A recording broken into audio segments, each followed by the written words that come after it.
What's up, guys? Barry Gaming here, back with some more Idle Heroes, and today we need to jump into the game. We need to check out all the changes. I even have some information coming your way about the Brave Trial changes. We know what heroes are being removed from the boxes, which ones are getting put in. We, of course, have the Altar Store revision, which is pretty huge. We have the Arena Store revision, not really huge, and a couple other things. So let's jump right into it and get going.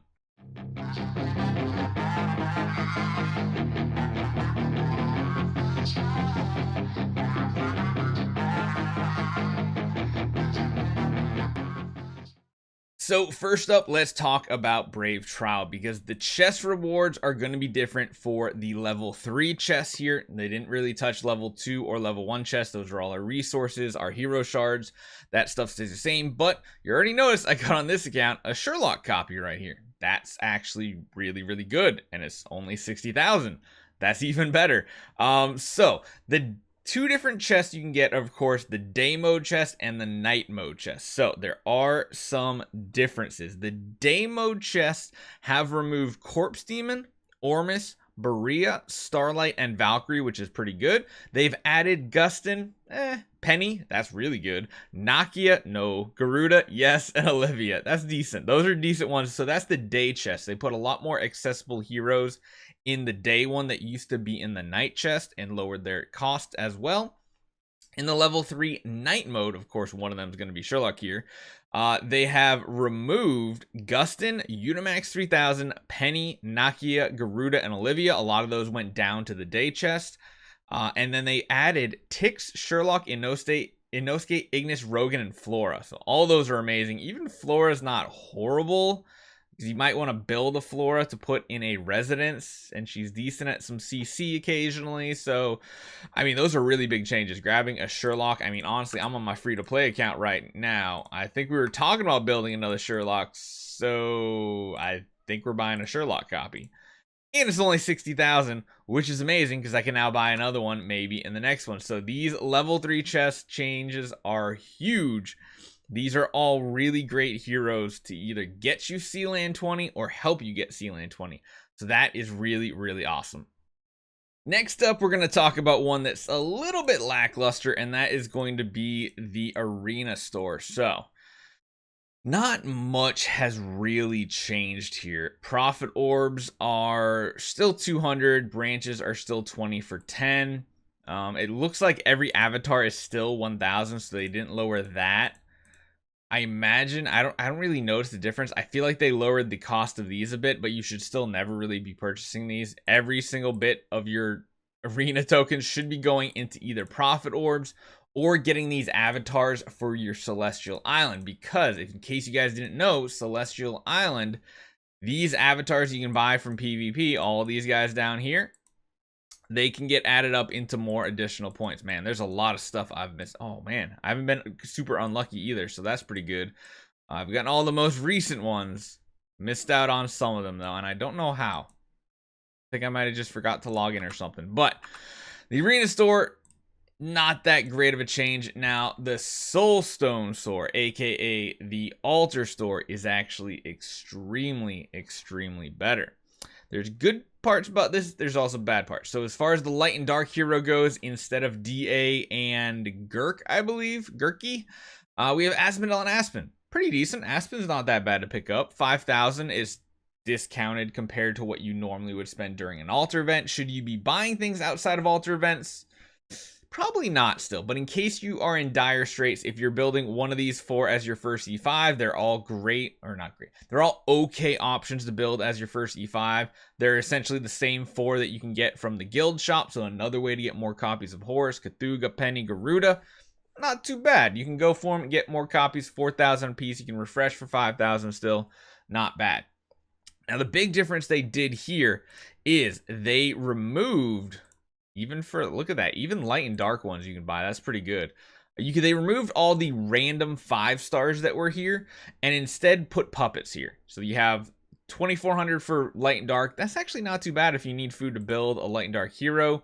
1,600 for the regular factions, which is a lot cheaper because they used to be either 2, 3, or 4,000. So they're less than half, but then again, you can't use them in fusions as a hero copy. You can just use them as fodder, essentially. You can't use them as like a second Dragon Slayer to build a 6-star, is what it is. And it looks like they've adjusted the price of 4 stars. No, 4 stars look the same. I think they changed which ones are in here though, which is interesting. But yeah, there's a lot of options now, especially if you need food, especially if you need light and dark food. These are like some really, really, really good changes. So we've gone over the changes to the altar. We've gone over the changes for arena. We've looked at the changes of Brave Trial, which is good. There is one more thing we need to look at, and that is going to be our monthly carnival. So 2 things here have bonus rewards. I think they increased here, but I don't know. I have to go back and look. Broken Spaces, I think, is changed. And, of course, Fusion and Awakening. Because we already had this done and we had the card, you will have a mail coming in saying, "Dear Idler, we've made the following adjustments. Adjusted the types of items for sale and lowered prices in some of the stores that we just talked about. Adjusted the heroes in Brave Trial." We got that. There's 2 new bosses in Broken Spaces, which we'll go over next. We've raised the quest cap and adjusted the rewards for Fusion and Awakening in the monthly events. Since you purchased the monthly carnival, they'll give you the bonuses here. So yeah, that's nice. We'll take that.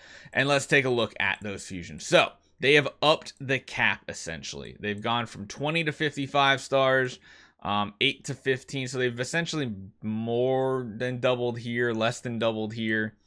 They've gone from 3 to 5 here and 1 to 2 for 10 stars, which means you can get a total of 5, 6, 7, 8, 9 more relics a month, which, I mean, it sounds like a little bit, but it adds up very quickly. You'll get more gems, more gold, more dust, more everything. So you get tons more fusions coming your way, which, I mean, I don't know about you, but literally on every account, it's very easy nowadays to do it. Even my free-to-play account, I think I usually build at least 1 or 2 extra 9 stars a month that I sometimes regret doing, and now I don't have to regret it as much.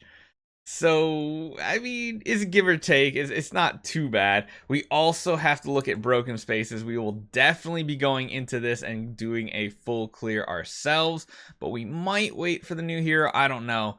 We, of course, have Stage 8 giving us more resources. That's really, really good. Carrie and Tara. That Carrie is going to mess with our energy feed, so I believe this might not be a 1-ticket clear without a Delacium army, and even with a Delacium army. We're going to have to see how much damage they do, and then Stage 9 is Drake and Russell. This one here might be very important of having an energy drain depending on how much damage this Russell does. Again, a ton more resources coming our way. It's looking pretty good. I'm excited to try this out. I think we might try to do like a full clear, a 9-ticket clear, but I honestly think with Carrie's energy drain, that's going to mess up our energy feed setup that we have. It could be interesting. It could be interesting. And then, of course, we have the Forest Hero coming this week, but yeah, what do you guys think? I know I've seen a lot of comments already talking about the fusions here, saying that 50 is a big difference to try to do monthly, but with the increase in food production from Sealand, I don't think it's going to be as hard as a lot of people are thinking. I think it's going to be very easy because I know, like I said, even on my free-to-play accounts, I usually have more food than the fusion event, and it feels bad to use it because you're thinking in the mindset of it's free-to-play. You can't waste resources and build them before you need them for fusions. Now you have a little bit more leniency and a little bit more progress to make. So hopefully you guys enjoy this one. See you guys next time.